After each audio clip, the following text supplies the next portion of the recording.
Hello students, आज की class में हम जीरो ऑर्डर रिएक्शन की स्टडी करेंगे। Okay, first of all definition of zero order reaction, शून्य कोटि अभिक्रिया की परिभाषा। तो the reactions in which rate of reaction do not depends upon the concentration of reactants. वे अभिक्रियाएं जिनमें अभिक्रिया का वेग अभिकारकों की सांद्रता पर निर्भर ही नहीं करता, these are called zero order reaction. उन्हें हम शून्य कोटि अभिक्रिया कहते हैं। ठीक है, चलिए अपन बात करते हैं अब जीरो ऑर्डर रिएक्शन के कुछ महत्वपूर्ण टॉपिक्स की, कुछ महत्वपूर्ण बिंदुओं की। वन बाय वन अपन सभी महत्वपूर्ण टॉपिक्स की स्टडी करेंगे जीरो ऑर्डर से रिलेटेड। ओके, सबसे पहले बात करते हैं अपन जीरो ऑर्डर रिएक्शन से रिलेटेड रेट एक्सप्रेशन की, वेग नियम की, जिसे हम डिफरेंशियल रेट इक्वेशन भी कह सकते हैं। चलिए आइए मेरे साथ और देखिएगा। मैं रेट ऑफ रिएक्शन को minus D R upon D T से डिनोट कर रहा हूं, जो अपन पहले ही जानते हैं।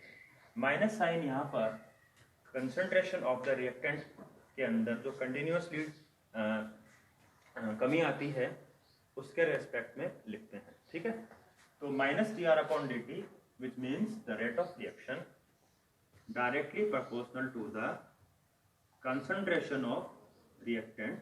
और जब जीरो ऑर्डर की बात आती है तो rate of reaction will be directly proportional to the zero power of the concentration of reactant. ठीक है, जीरो ऑर्डर रिएक्शन के लिए शून्य कोटि अभिक्रियाओं के लिए जो रेट है वो रिएक्टेंट की कंसंट्रेशन के जीरो पावर के प्रोपोर्शनल होती है। गॉट इट, समझ गए? तो ये अपना डिफरेंशियल रेट इक्वेशन या रेट एक्सप्रेशन है जीरो ऑर्डर के लिए। इसको अपन आगे और स्टडी करते हैं।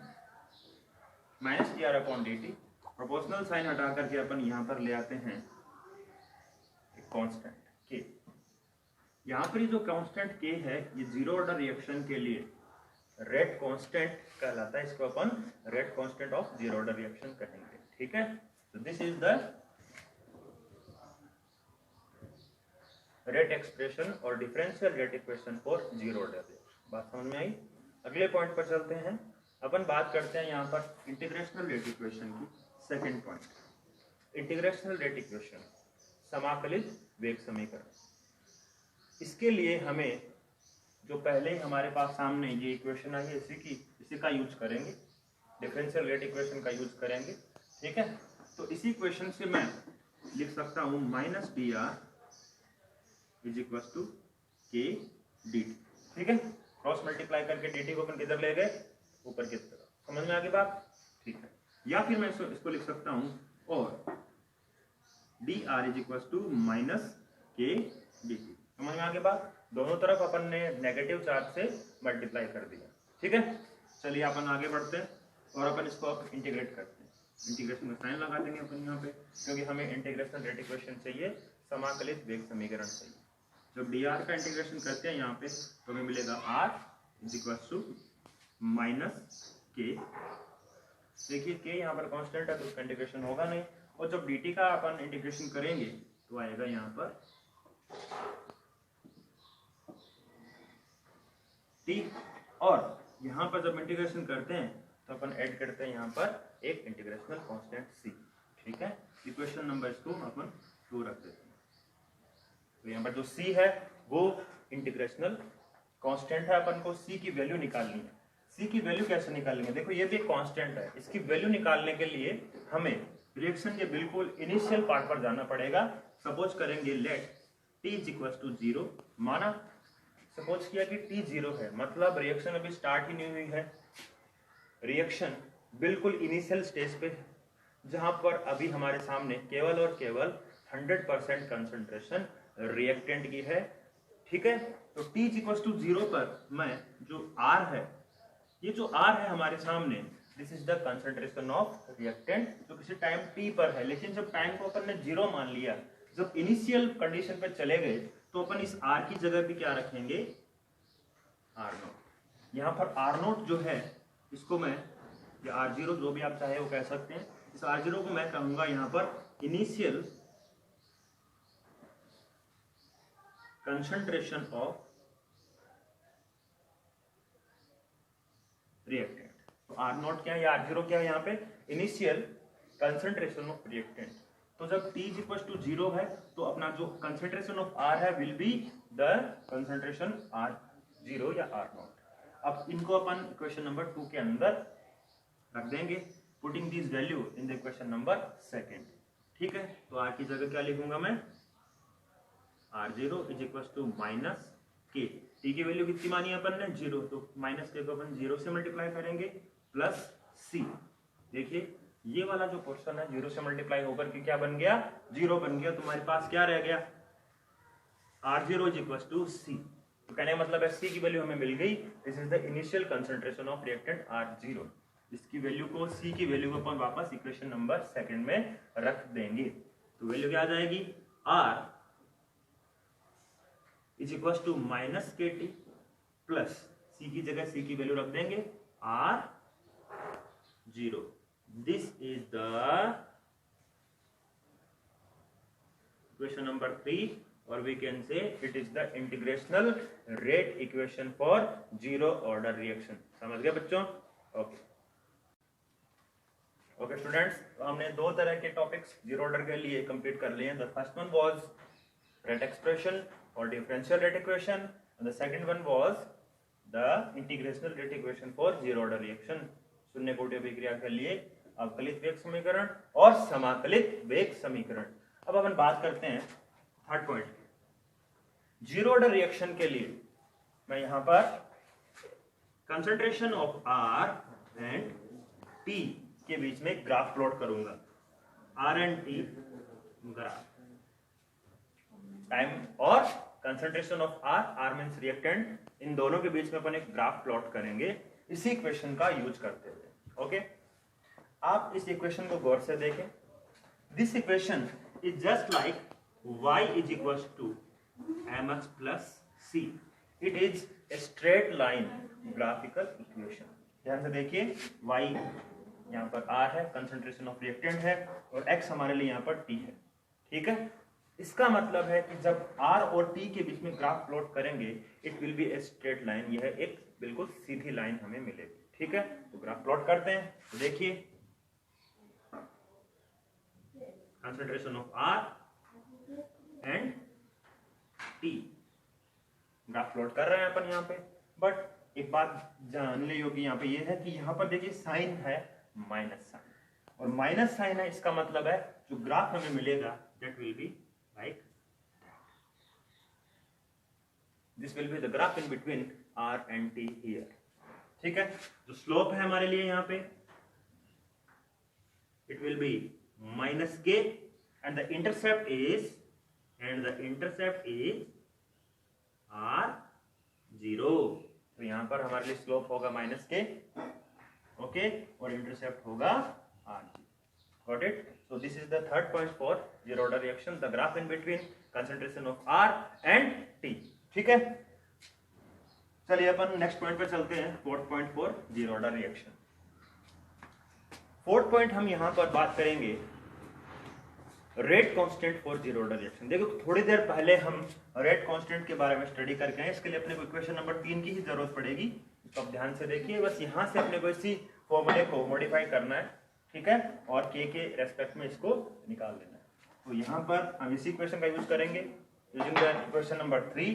तो मैं क्या लिख सकता हूँ यहाँ पे, वापस इसको अपन एक काम करते हैं, वापस लिख लेते हैं। R is equal to minus KT plus R0। ठीक है, इसको k के रेस्पेक्ट में अपन, ठीक है, मॉडिफाई कर लेते हैं। तो मैं यहाँ लिख सकता हूँ, इसको अपन उठा करके राइट साइड लेफ्ट साइड ले आते हैं, तो KT इज इक्वल टू, इसको अपन उधर ले जाते हैं, R0 माइनस, ठीक है, या फिर K is equal to R0 minus R by T। This is the value of rate constant for zero order reaction, K is equals to R0 minus R upon T। समझ गए? Equation number 4, ये हमारे लिए rate constant की value होगी। बात समझ में आ गई आपके? K is equals to R0 minus R upon T, ये रेट कांस्टेंट है किसके लिए? जीरो ऑर्डर रिएक्शन के लिए। समझ गए बच्चे? आगे बढ़ते हैं। The fifth point is unit of rate constant. बच्चों एग्जाम में कई बार डायरेक्ट जीरो ऑर्डर की या फर्स्ट ऑर्डर की आपको रेट कांस्टेंट की यूनिट पूछ ली जाती है। यूनिट आपको बड़े ध्यान से याद रखनी पड़ेगी, ज्यादा कोई टफ नहीं है, बहुत आसान है। ध्यान से देखिए, अपन को यहाँ पर ये जो के है रेट कांस्टेंट, इसकी यूनिट कैलकुलेट करनी है, बड़ी आसान है। देखिए इस फॉर्मूले में देखेंगे तो ऊपर की तरफ यहाँ पर आपको कंसंट्रेशन दिखाई देगी, ये भी इनिशियल कंसंट्रेशन और ये भी एक कंसंट्रेशन है किसी टाइम टी पे। तो कंसंट्रेशन के रेस्पेक्ट में यूनिट क्या हो सकती है, मोल पर लीटर, मोल पर लीटर। और आप नीचे देखेंगे, नीचे है टाइम टी, तो उसको मैं क्या लिख सकता हूं, second inverse. So basically the unit for rate constant for zero order reaction will be mole per litre पर सेकंड। गॉट इट, याद रखेंगे आप इसको। नेक्स्ट पॉइंट पे चलते हैं, number 6। This is the half life period, most important topic.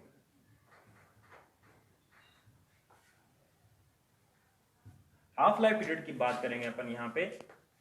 देखिए half life period जो है उसके ऊपर न्यूमेरिकल भी बनते हैं, उसके ऊपर डायरेक्ट क्वेश्चन भी बनते हैं। सबसे पहले अपन बात करते हैं what is half life period. Half life period है क्या?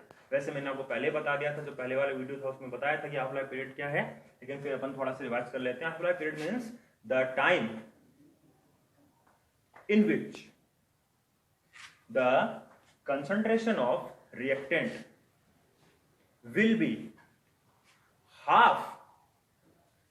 will be written the half of the initial concentration of reactant। कहने का मतलब ये है कि हाफ लाइफ पीरियड वो टाइम पीरियड है, वो समय है जिसमें अभिकारक की सांद्रता, प्रारंभिक सांद्रता मतलब इनिशियल कंसंट्रेशन की आधी रह जाए, हाफ रह जाए। ठीक है, अपन डायरेक्ट फॉर्मूले की बात करते हैं, फॉर्मूले को कैलकुलेट करते हैं।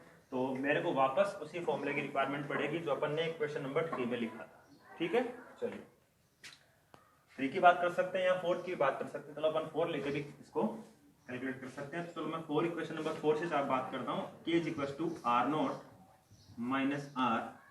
R/T। अपन इक्वेशन नंबर 4 का यूज किया है। ठीक है, अब हाफ लाइफ पीरियड के लिए जो अपन साइन है वो T/2 इसका यूज करते हैं। T/2 का यूज करेंगे T की जगह पर। ठीक है, तो T यहाँ पर रहेगा T/2, जो टाइम था अपन उसको क्या मानेंगे, हाफ लाइफ T/2। और जो R है, जो किसी टाइम T पर कंसंट्रेशन थी, उसको भी अपन क्या मानेंगे, इनिशियल कंसंट्रेशन का हाफ। यही तो बात की है। हाफ लाइफ पीरियड क्या होता है, the time in which the concentration of reactant becomes the half of initial concentration. ठीक है, तो ये हाफ लाइफ पीरियड है। अब यही वैल्यूज अपन इस क्वेश्चन में प्लॉट करेंगे। तो मैं इसको क्रॉस मल्टीप्लाई करके T को इधर ले जाता हूं। तो T जिसको अपन अब यहाँ पे T/2 लिखेंगे, R0। ठीक है, और R को क्या लिख रहे हैं अपन यहाँ पे, R0/2। Got it. और K को क्रॉस मल्टीप्लाई करके अपन इधर ले ही गए थे। तो बड़े ध्यान से देखिए, R0 में से हाफ R0 को अपन ने सब्ट्रैक्ट कर दिया। सब्ट्रैक्ट करने के बाद बचा क्या, T/2 = देखो R0 में से अपन ने हाफ R0 को सब्ट्रैक्ट किया, तो बचा कितना, हाफ R0। और नीचे K भी तो पड़ा है, तो T/2 = R0/2K। समझ में आ गई बात। तो इस इक्वेशन के अपने को पता चल रहा है कि half life period for zero order reaction will be directly proportional to the initial concentration of reactant। बड़े ध्यान से देखिए, जो नीचे वाले दोनों जो टर्म्स है, ये दोनों के दोनों कांस्टेंट टर्म्स है। तो मैं इसको क्या लिख सकता हूं, और T/2 directly proportional to the initial concentration. तो आपके एग्जाम में इस तरह क्वेश्चन आ सकता है। क्वेश्चन के अंदर आप ये पूछ सकते हैं कि how can you determine that the half life period for zero reaction will be directly proportional to the initial concentration of reactant। तो आपको इसके लिए ये वाला हाफ लाइफ पीरियड डेराइव करना पड़ेगा। बात समझ में आ गई। ठीक है, तो this is the half life period for zero reaction. बात करते हैं कुछ एग्जांपल्स फॉर जीरो रिएक्शन। अब जीरो रिएक्शन तो अपन ने समझ ली क्या होती है, जिसमें rate of reaction concentration of reactant पर डिपेंड नहीं करता। लेकिन कुछ एग्जांपल भी अगर अपने को पता रहे तो अपन कभी भी कोई एग्जाम में कोई क्वेश्चन पूछे डायरेक्ट बता सकते हैं। कुछ एग्जांपल्स देखते हैं, जैसे कि H2 + I2, हाइड्रोजन और आयोडीन का जो कॉम्बिनेशन जो रिएक्शन है ये अपन क्या देखते हैं, ये सनलाइट की प्रेजेंस में कंप्लीट होती है और ये एक जीरो ऑर्डर रिएक्शन है। क्यों? क्योंकि विदाउट सनलाइट ये रिएक्शन पॉसिबल नहीं है। तो कहीं ना कहीं ये जो इस रिएक्शन के लिए जो रेट ऑफ रिएक्शन है वो इनकी कंसंट्रेशन पर डिपेंड ना करके किस पे डिपेंड कर रही है, सनलाइट पे या कंडीशंस पे। ये फर्स्ट एग्जांपल हुआ। Second example, decomposition of ammonia, 2NH3 gives N2 plus 3H2। ये जो रिएक्शन है ये प्लेटिनम कैटलिस्ट की प्रेजेंस में कंप्लीट होती है। तो डिकम्पोजिशन ऑफ अमोनिया प्लेटिनम की प्रेजेंस में नाइट्रोजन और हाइड्रोजन के अंदर डिकम्पोज हो जाएगा। तो इस तरह के कुछ रिएक्शन है जो जीरो ऑर्डर के एग्जांपल्स हैं। तो बच्चों ये बात हुई जीरो ऑर्डर रिएक्शन के कंप्लीट टॉपिक्स की। सबसे पहले अपन ने डिस्कस किया था जीरो ऑर्डर का डेफिनेशन, उसके बाद अपन ने बात की थी differential rate equation for zero order reaction, जिसको अपन ने क्या बोला था, rate expression for zero order reaction, सुनेगोटिव विक्रिया के लिए वेग नियम। ठीक है। नंबर 2 पे अपन ने बात की थी integrational rate equation for zero order reaction. ठीक है। नंबर 3 पे बात की थी अपन ने graph in between R and T, और उसके लिए अपन ने इसी इक्वेशन का यूज किया था। फोर्थ पॉइंट पे अपन ने बात की थी rate constant for zero order reaction, उसके लिए अपन ने एक यहाँ पर फॉर्मूला डिराइव किया है। फिफ्थ पॉइंट पे अपन ने बात की रेट कांस्टेंट के यूनिट के लिए। सिक्स पॉइंट पे बात की इंपॉर्टेंट था half life period for zero order reaction, और सेवेंथ पॉइंट पे हमने इसके कुछ एग्जांपल्स ले लिए। That's all for today. Thank you.